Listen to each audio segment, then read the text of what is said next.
지난주 목요일 오후 평택에서 오신 68세 정미숙 할머니가 병원 복도에서 흐느끼고 계셨습니다. 제가 뭘 그렇게 잘못했길래 이런 병이 생겼을까요? 할머니는 평생 건강관리에 누구보다 신경 쓰셨던 분이었습니다. 매일 새벽 5시에 일어나 1시간씩 동네를 걸으시고 금연은 물론이고 음주도 전혀 하지 않으셨죠. 그리고 무엇보다 과일을 정말 좋아하셨습니다. 과일은 자연이 주는 선물이니까 많이 먹을수록 좋다는 생각으로 하루에 사과 2개, 귤 서너 개, 딸기 1팩은 기본이었습니다. 그런데 최근 몇 달 사이 이상한 증상들이 나타나기 시작했습니다. 자꾸 목이 마르고 소변을 자주 보게 되고 특별히 무리하지 않았는데도 쉽게 피곤해졌죠. 혹시나 해서 받은 건강검진 결과는 당뇨병 진단이었습니다. 이런 일이 요즘 정말 많습니다. 건강에 좋다고 알려진 것들만 골라서 드시는데 오히려 몸이 나빠지는 분들이 늘어나고 있거든요. 혹시 여러분도 이런 혼란을 겪고 계시지 않나요? 텔레비전에서는 오늘 이 과일이 최고라고 하더니 내일은 다른 방송에서 그 과일이 위험하다고 나옵니다. 인터넷에는 더 많은 정보들이 넘쳐나지만 어떤 게 진짜인지 구분하기가 어려워요. 마트에 가서도 마찬가지입니다. 과일 코너에 서면 뭘 사야 할지 고민이 됩니다. 예전에는 그냥 달고 맛있어 보이는 걸로 골랐는데 이제는 혈당이 걱정되고 혈압이 걱정되고 이것저것 다 걱정이 되죠. 사실 이런 혼란이 생기는 이유가 있습니다. 우리가 지금까지 알고 있던 과일에 대한 정보들이 대부분 젊은 사람들을 기준으로 만들어진 것들이거든요. 20살 청년의 몸과 70살 어르신의 몸은 완전히 다른 시스템으로 돌아갑니다. 젊을 때는 신진대사가 활발해서 단 것을 먹어도 금세 에너지로 변환되고 혈당도 빠르게 정상으로 돌아왔습니다. 하지만 나이가 들면서 우리 몸의 여러 기능들이 점점 느려집니다. 인슐린을 만드는 능력도 떨어지고 신장과 간의 기능도 예전만 못하죠. 그런데 여전히 젊을 때와 같은 방식으로 과일을 드시면 어떻게 될까요? 바로 정미숙 할머니처럼 예상치 못한 건강 문제가 생길 수 있는 거예요. 더 놀라운 사실은 우리가 건강에 좋다고 믿어 의심치 않았던 몇 가지 과일들이 실제로는 60대 이후에는 독이 될 수 있다는 것입니다. 혈당을 급격히 올리거나 혈압에 악영향을 주거나 심지어 신장에 부담을 줄 수도 있어요. 제주도에서 오신 70세 한영수 할아버지는 퇴직 후 건강관리에 특히 신경을 쓰셨습니다. 매일 아침 운동을 하시고 건강식품도 챙겨 드시고 특히 칼륨이 풍부하다는 어떤 과일을 하루도 빠짐없이 드셨죠. 그런데 어느 날 갑자기 가슴이 두근거리고 숨이 차서 응급실에 가셨더니 혈중 칼륨 수치가 너무 높아서 위험한 상태라는 진단을 받으셨습니다. 경상도에서 오신 65세 박영자 할머니는 관절이 아파서 병원에 갔더니 통풍이라는 진단을 받으셨어요. 저는 고기도 거의 안 먹고 술도 안 마시는데 왜 통풍이 생겼을까요? 라고 하시더라고요. 알고 보니 매일 드시던 달콤한 어떤 과일이 문제였습니다. 이런 이야기들을 들으시면 그럼 이제 과일은 아예 먹지 말라는 건가? 라고 걱정하실 수도 있을 텐데요. 절대 그렇지 않습니다. 오히려 정반대예요. 올바른 과일을 올바른 방법으로 드시면 정말 놀라운 효과를 볼 수 있거든요. 혈압을 안정시키고 혈당을 조절하고 면역력을 높이고 심지어 기억력까지 향상시키는 진짜 보약 같은 과일들이 있습니다. 예를 들어 대구에서 오신 72세 김순례 할머니는 몇 년 전부터 혈압이 높아서 약을 드시고 계셨는데 어떤 과일을 매일 조금씩 드신 지 넉 달 만에 혈압이 많이 안정되어서 약을 줄일 수 있었습니다. 광주에서 오신 67세 이정호 할아버지는 최근 들어 기억력이 많이 떨어져서 걱정이 많으셨어요. 길을 잃어버리기도 하고 가족들 이름도 가끔 헷갈리시고 그러셨거든요. 그런데 어떤 과일을 꾸준히 드신 후로는 머리가 많이 맑아지셨다고 하세요. 부산에서 오신 64세 조영희 할머니는 감기를 정말 자주 걸리셨어요. 한 번 걸리면 한 달씩 끌고 겨울에는 거의 감기를 달고 사셨죠. 그런데 어떤 과일을 매일 하나씩 드신 지 1년이 넘었는데 그 이후로는 감기 한 번 안 걸리셨답니다. 도대체 어떤 과일들이 이런 기적 같은 변화를 만들어내는 걸까요? 그리고 반대로 어떤 과일들이 우리 건강을 해치고 있는 걸까요? 오늘은 그 모든 비밀을 여러분께 공개하려고 합니다. 지금 당장 멀리해야 할 위험한 과일 3가지와 꼭 챙겨 드셔야 할 보약 과일 4가지를 구체적으로 알려드릴게요.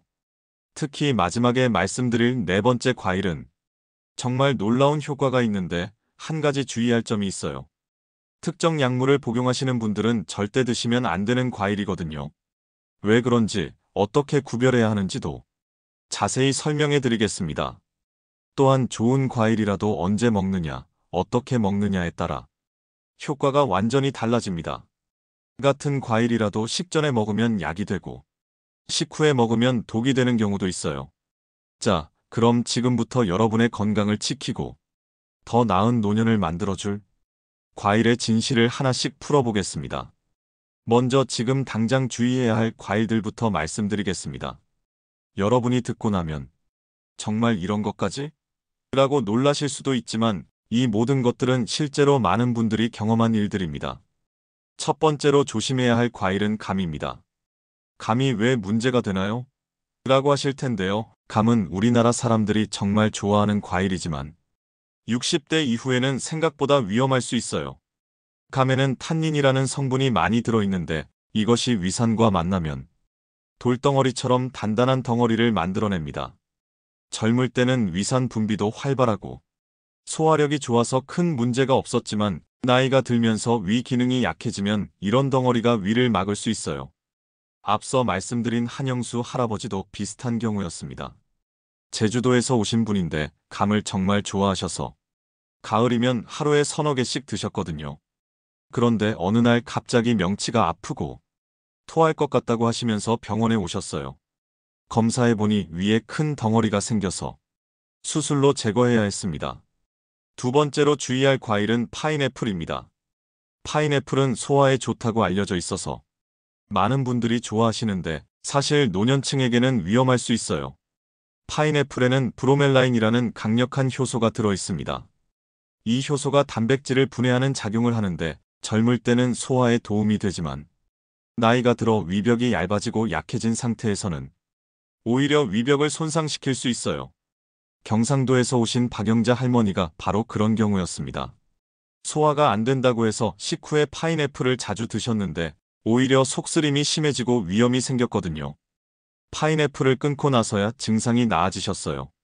세 번째로 조심해야 할 과일은 망고입니다. 망고는 달콤하고 맛있어서 인기가 많은 과일이지만 당분 함량이 정말 높아요.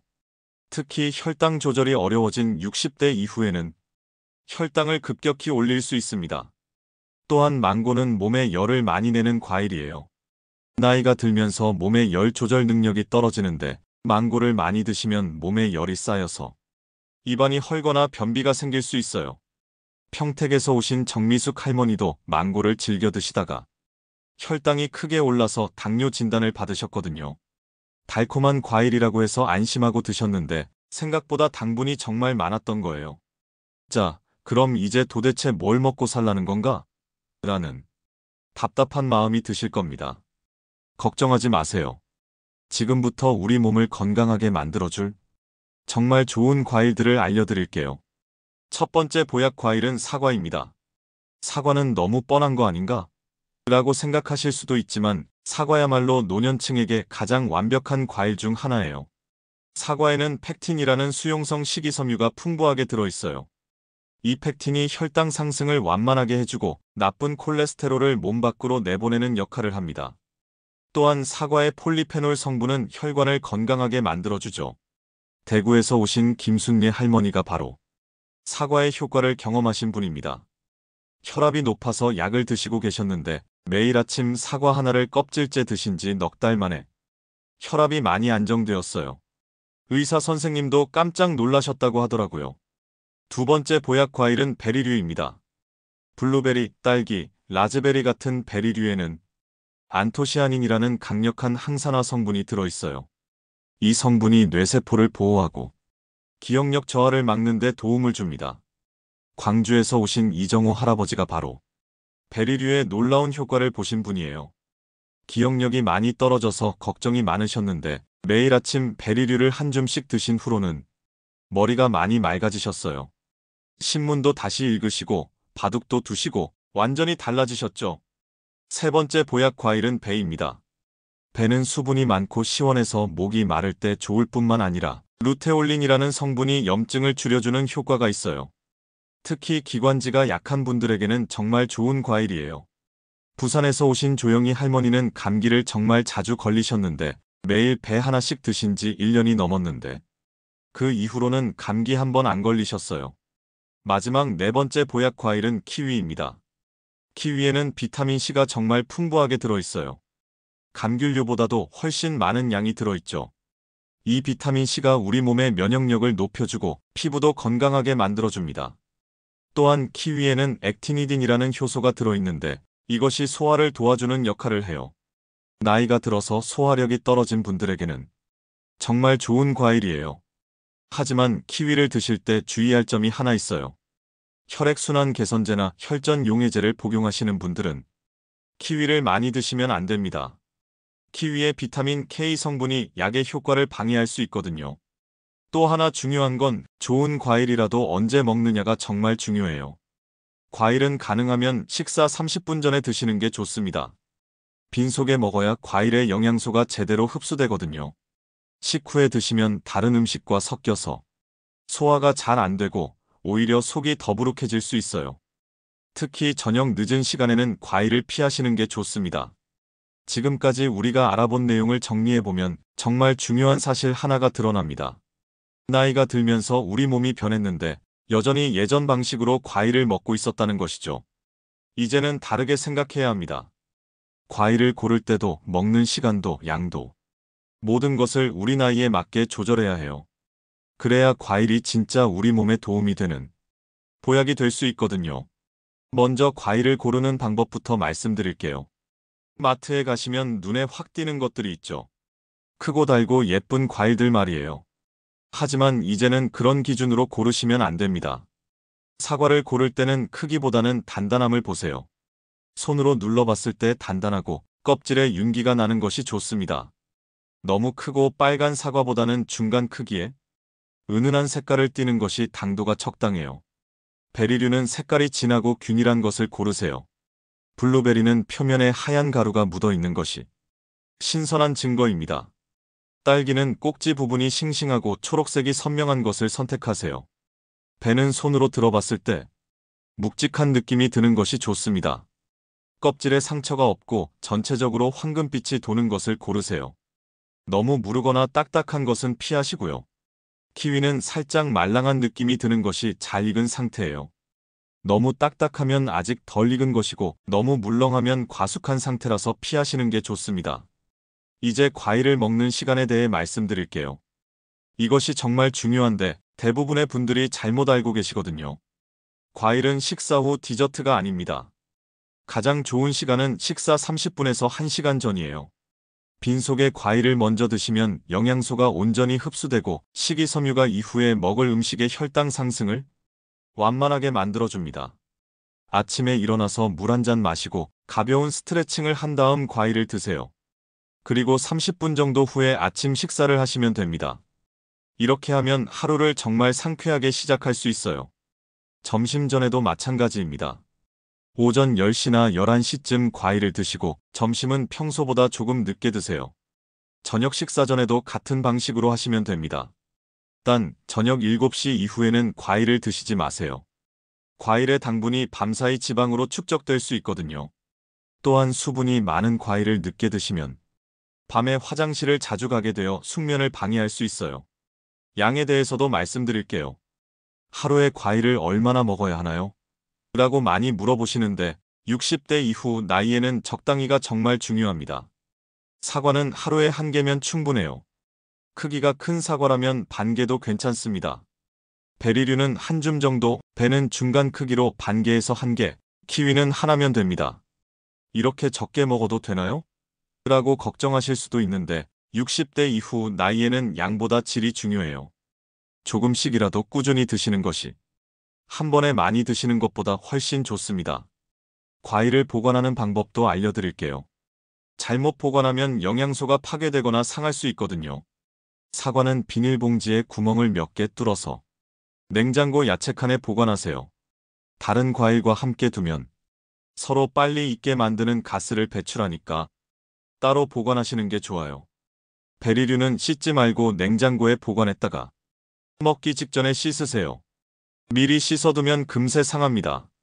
냉동실에 얼려두면 더 오래 보관할 수 있어요. 배는 실온에서 하루 이틀 두어서 적당히 익힌 다음 냉장고에 넣으세요. 키위도 마찬가지로 실온에서 말랑해질 때까지 둔 다음 냉장 보관하시면 됩니다. 이제 실생활에서 바로 적용할 수 있는 팁들을 알려드릴게요. 과일을 드실 때는 가능하면 껍질째 드세요. 사과나 배 껍질에는 과육보다 더 많은 영양소가 들어있어요. 단, 깨끗이 씻는 것을 잊지 마세요. 베이킹소다를 푼 물에 담갔다가 흐르는 물에 문지르면서 씻으면 농약 걱정도 덜 수 있습니다. 과일 주스는 가능하면 피하세요. 갈아서 만든 주스는 식이섬유는 파괴되고 당분만 농축되어서 혈당을 급격히 올릴 수 있어요. 과일은 씹어서 먹어야 제맛이고 제 효과를 볼 수 있습니다. 만약 소화가 어려우시다면 과일을 작게 잘라서 천천히 씹어 드세요. 침과 잘 섞이도록 꼭꼭 씹으시면 소화에 도움이 됩니다. 약을 복용 중이신 분들은 과일을 드시기 전에 약사나 의사와 상담해 보세요. 특히 혈압약, 당뇨약, 혈액순환 개선제를 드시는 분들은 주의가 필요해요. 과일의 성분이 약의 효과를 높이거나 방해할 수 있거든요.